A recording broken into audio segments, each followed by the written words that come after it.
عید کی میں کچھ سنتیں آپ کے سامنے بتاؤں گا، 13-14 سنتیں میں آپ کے سامنے نمبر وائز بتاؤں گا۔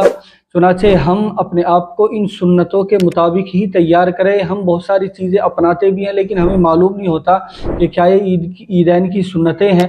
بہت سے ہمارے بھائی معلوم بھی کرتے ہیں کہ عیدین کی کیا کیا سنتیں ہیں، تو میں آج آپ کو نمبر وائز بتاؤں گا۔ پہلے نمبر پر ہے مسواک کرنا۔